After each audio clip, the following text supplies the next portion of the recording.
Many people would like to fly into space. Zero gravity, a stunning view of Earth from one side, and the boundlessly frightening black area from the other. Yeah, it's all cool. But don't forget that this journey can turn into a nightmare.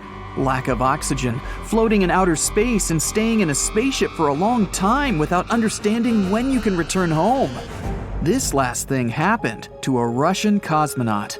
His stay in space is one of the longest in the world. 33-year-old flight engineer Sergey Krikalev spent 311 days in zero gravity on the Mir space station. But that's not the most interesting part of this story. Sergey's long journey began on May 18, 1991. That day, he boarded a transport ship and went into space to the Mir space station. On May 20th, the docking with the station was completed. There, together with another engineer, Sergey performed his space duties. They went on spacewalks several times, did repairs, took care of the station, and conducted scientific experiments. When you have company and a lot of work, living in space is not so hard. But things got worse on the day when Sergey was supposed to return home.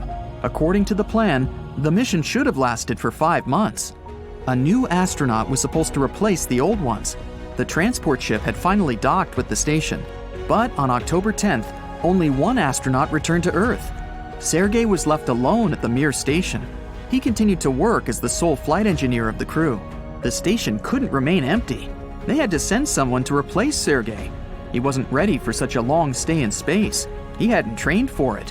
But there was no choice. He couldn't just leave the station. 1 month passed. They informed Sergey that he would return home soon, but something happened that no one expected. They contacted Sergey and said he couldn't return, since the country that promised to bring him home no longer existed. During this time, a big crisis began in Russia. The cosmonaut's return was impossible, since no one had the money for it. Just imagine Sergey's condition. You were hundreds of miles from home in black outer space, completely alone, and have no idea how many days you have left to be there. The days passed slowly. Weeks, then a month passed. It would have been much easier if being in space was not harmful to your health. But in conditions of zero gravity, the human body takes serious damage. First, it's a weakening of the muscles. The body doesn't receive the necessary load it needs, and the muscles are constantly in a relaxed state, leading to dystrophy. Yes, astronauts do a set of exercises every day, but this is not enough to keep the body in shape. In addition to muscles, bones begin to weaken and a person becomes weak. Even after 6 months of such a life, any astronaut needs a long time to get back into their previous shape after returning home. Also, there's a lot of radiation in space, which is dangerous for people. It comes from several sources at once. The main radiation comes from the sun. On Earth, we're protected from it, thanks to the planet's magnetic field. Almost all radiation accumulates in the upper atmosphere and doesn't reach us. This accumulation of radiation in the atmosphere is also bad for astronauts. But the worst radiation is the galactic one. It comes from distant stars and galaxies and has a powerful effect on all living things. Radiation provokes many unfavorable conditions and destroys the body at the cellular level. Now, all spaceships and the ISS are equipped with shields and coatings that reflect radiation. But still, it doesn't provide 100% protection. In space, the astronaut's immune system changes. There are no conditions under which immunity could improve.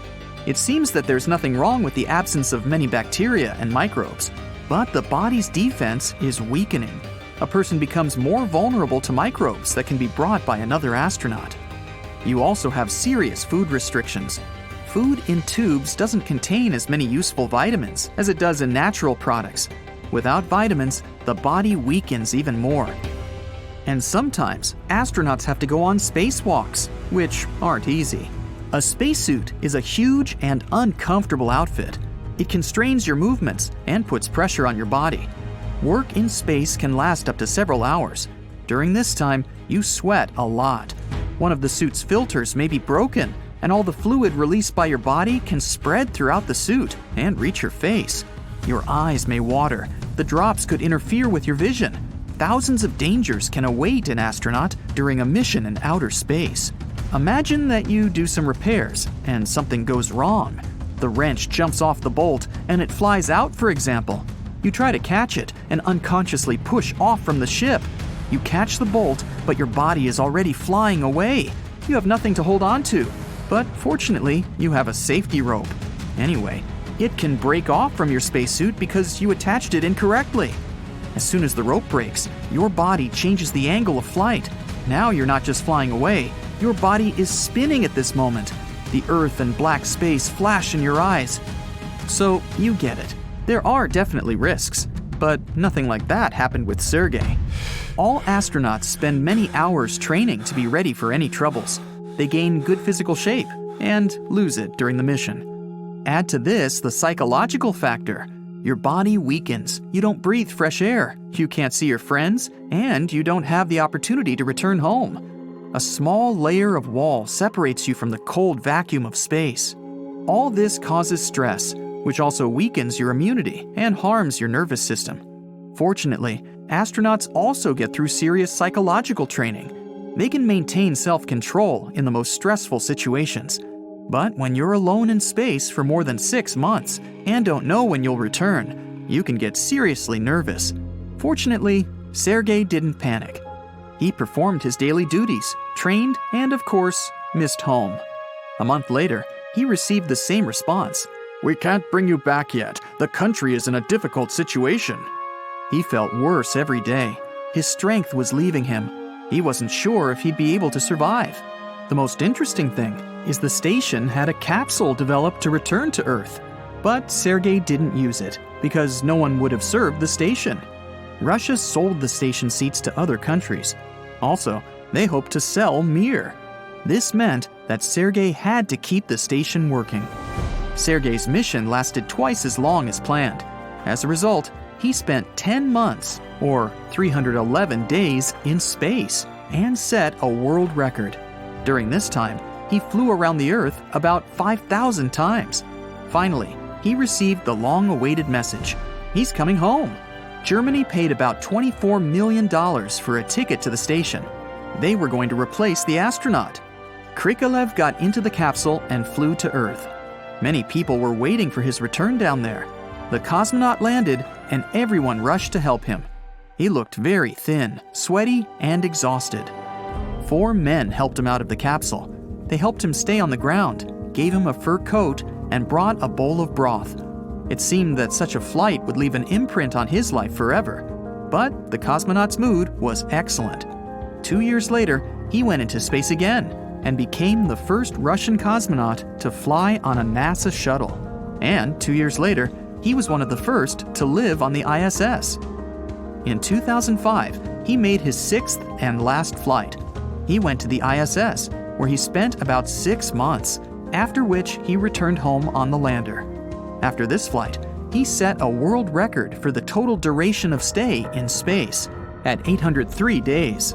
Only 10 years later, someone managed to break that record, but that's a different story.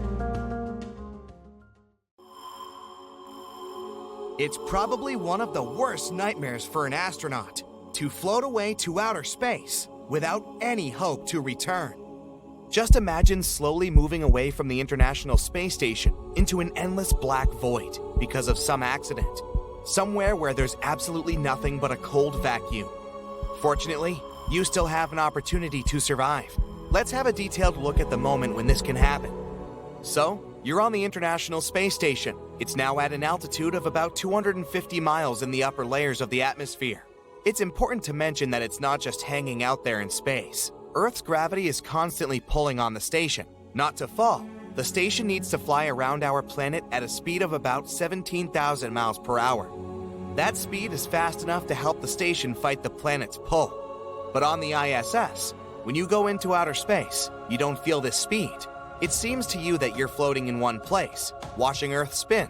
But there's still a lot of space debris that moves in the opposite direction. From the point of view of a person on the ISS, the speed of these objects is incredibly fast. You put on a spacesuit. It has oxygen supplies and is equipped with a water compartment so you can drink during the mission. So, you're about to walk into space. First, you need to go through a special door called an airlock. Once you're inside, you see that there are 2 doors here. You enter and close the first door to block access to the space station's oxygen. Then you open the door leading to space. What you're about to do is called a spacewalk. There are several reasons why you might be in outer space right now.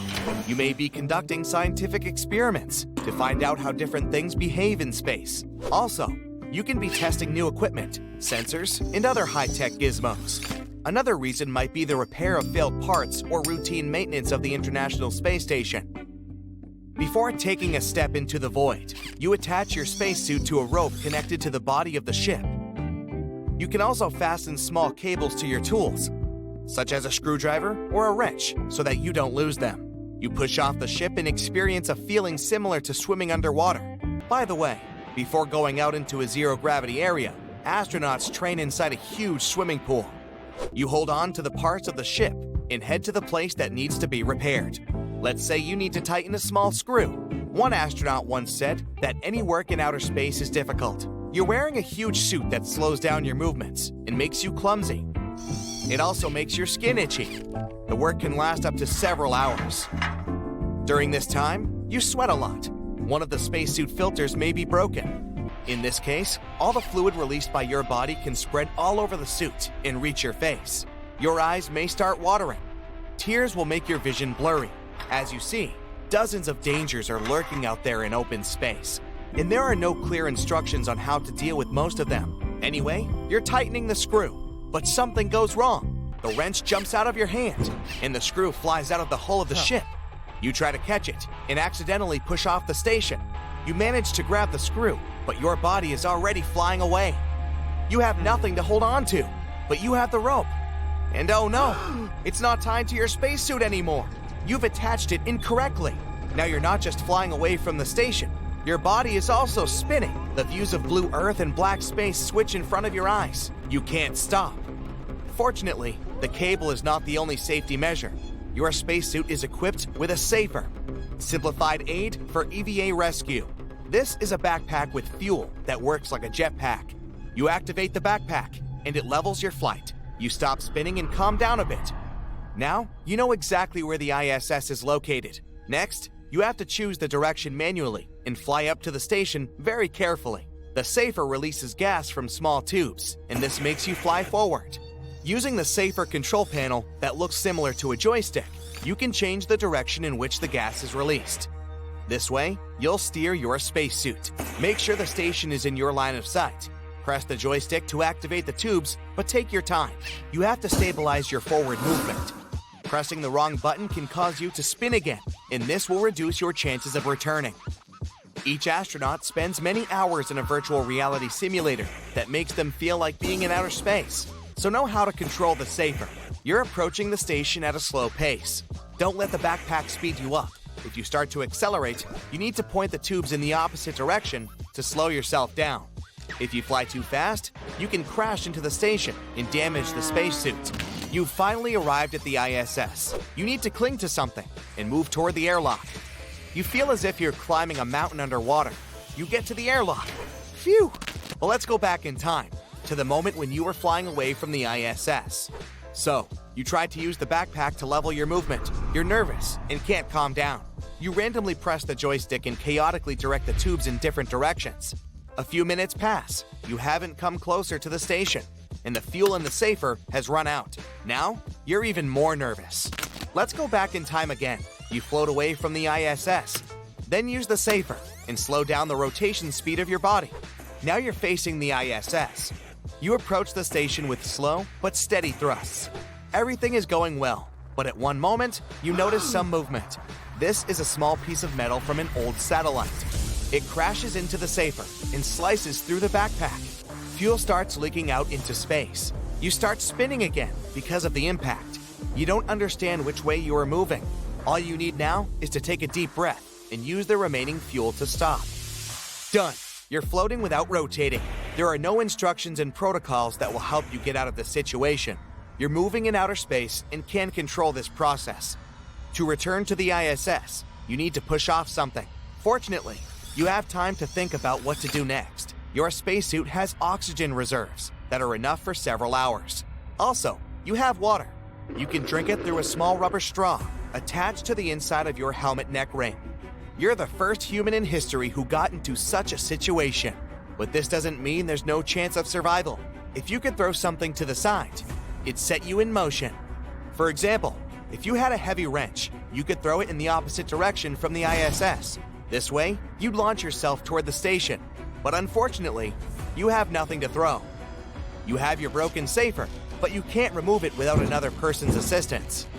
You enjoy the beautiful view of Earth and try to breathe as slowly as possible to save oxygen. It seems there's no chance left for you. But at this moment, other astronauts call you using the radio. They see your location and are going to save you. Your colleague is heading in your direction. She's attached securely to 2 long cables. She's going to give you one of them when she reaches you. Using the safer, the astronaut flies in your direction. She's very close. Finally, she slows down and grabs your hand. She unhooks one of the cables from her spacesuit and attaches it to yours. Using the cable, you approach the station. At this moment, a rusty bolt flies by. The main danger is that space debris can break through your spacesuit and tear the rope. You accelerate and reach the airlock, and then you open the door and dive inside. One of the most dangerous space missions has been completed. Theoretically, there's another way to save you. A spacecraft delivering food and air supplies to the ISS can pick you up and bring you back to the station. But this mission is even more difficult, as it requires a very precise route calculation. If something goes wrong, the spaceship can kick you. In this case, you will fly away at high speed. You can travel for several hours until you run out of oxygen, or a piece of space debris destroys your spacesuit. Fortunately, all astronauts are well-trained and experienced enough to avoid such accidents.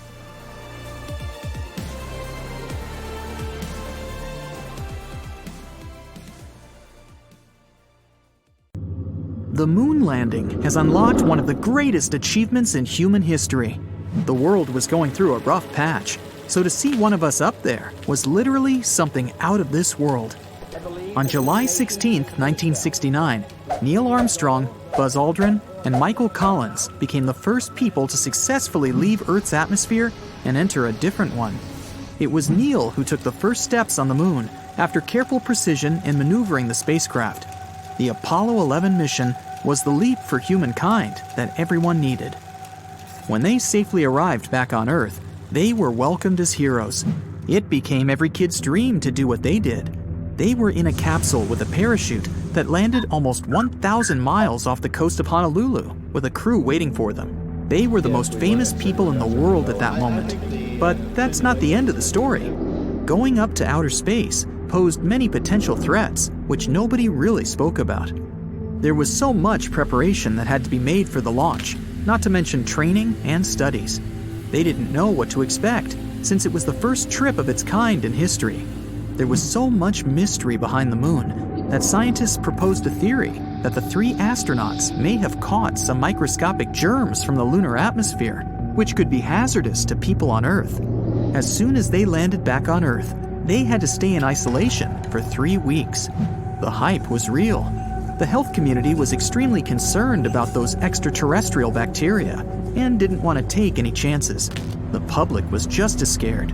The recovery helicopters hovered above. Rescue divers did a deep scrub on the capsule hatch with iodine to disinfect anything the capsule may have brought from outer space.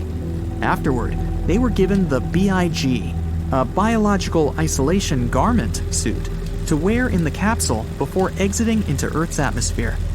After they put on the suits, they were disinfected with bleach and taken to an aircraft carrier by helicopter to be escorted to a mobile isolation unit. The unit docked in Hawaii while they were in the mobile quarantine facility until it was flown to Ellington Air Force Base in Houston, Texas. They were then placed in the Lunar Receiving Laboratory. Over there, they had to spend another 15 days inside an airlocked room to lessen the risk of exposing themselves to the outside world. They had to stay in ultraviolet light to eliminate any microbes or bacteria from space. In fact, after each day, everyone working in the LRL had to disinfect themselves and shower to be safe. And in the case of them being infected with some lunar microbes, they had to also be in isolation, just like the astronauts. Inside the chamber, the 3 men had to find ways to entertain themselves. With 2 weeks left in isolation, they did what other humans would do in a closed chamber: talk all the time. Lots of laughing, joking, and every kind of interaction they could have with each other. Reports say that they were comfortable inside but because there wasn't much to do in there, they got bored pretty quick. They ate well and had all the meals required to stay healthy. In the meanwhile, they enjoyed some activities like table tennis, working out at the gym, and even played the ukulele. Well, at least that's what Neil Armstrong did. Some of them used to jog back and forth in the hallway. Astronauts lose muscle mass when they stay in space for too long, so working out isn't just for fun, but mandatory. They even threw a party and celebrated Neil's 39th birthday in isolation. He had a cake with candles, baked by one of the staff members of the LRL. In addition, they had some playing cards to entertain themselves, magazines, and media coverage of their mission. They also spoke to some of their family members when given a chance, with glass walls separating them or through a telephone. They respected each other's privacy and found ways to keep themselves busy whenever one of them was talking to a family member or discussing something in confidence. They also had to take daily medical tests and have long debriefings from NASA, separated by glass. They spent some time working on mission reports and finishing up some other paperwork. The cherry on top was when President Nixon visited them before they were sent to the LRL to congratulate them for being the heroes everyone looked up to. And after those 21 days were up, they were released from their isolation. Scientists found nothing scary in their system and nothing that they carried with them. There were no pathogens, microbes, or bacteria from the moon, which means that there wasn't any life on our neighboring rock floating in the air. The three men were finally able to go home to their families and enjoy the freedom of Earth's atmosphere. Eventually, the whole quarantine was dropped, but any astronauts going to the International Space Station have to stay in isolation before launching, so they don't bring any infections up there. Scientists have set their eyes on Mars for our next future home. Elon Musk's SpaceX wants to spearhead the mission up there and use robots as the first ones to set foot on the red planet. The Tesla bot was showcased in 2021 and can mimic us pretty well. It can do the everyday boring tasks we don't enjoy doing, like cleaning, buying groceries, and some heavy lifting. Thanks to the fact that they walk like us, we can get a good idea of how humans will move around on Mars. The bots can send reports back to Earth as soon as they get the data, and can probably study the environment if there are, in fact, extraterrestrial microbes living on Mars. But none of this will happen anytime soon. There are a lot of steps to be taken before we can see ourselves living on the red planet. The first challenge is getting there. Scientists predicted that it could take up to 9 months inside a large spacecraft following a carefully mapped route. It's likely there will be many robots helping around and a few humans specialized in various fields to help with anything needed. No doubt, it'll have proper sleeping quarters, an exercise room, and a recreational room, just to name a few. It'll be risky, but exciting. And after all those months of traveling, it'll be time for the landing that's going to be equally, if not even more, challenging. NASA used a special sky crane to lower Curiosity on the surface of Mars in 2012. So maybe we can develop some technology along these lines to set up before the arrival of the spacecraft. Once these things are figured out, it's time to get greased up and ready for the bumpy ride, settling. The initial steps have been studied, and the crew knows exactly what to do, what to build, and where to conduct everything. Robots and engineers will build living quarters, indoor farms, and the basic essentials needed to survive. Sure, they can bring a certain amount of food and resources that can last for years, but the main purpose is to be self-sustainable. We'll need to produce water, food, and breathable air if we want to make it up there. There's some evidence that Mars was once a water wonderland, so it's possible that there might be some water underground or in the ice caps. We can't grow crops without water, which brings us to our next challenge: growing food in the middle of a barren wasteland. We'd have to live in domes in order to breathe and walk around without a protective suit. So growing food in these domes will be a no-brainer. But with limited water supply for crops, we now have to find a way to produce water and mimic the conditions for plants to grow. Once these things are built and studied, then comes the next challenge: powering up the settlement. Solar energy is one of the obvious choices.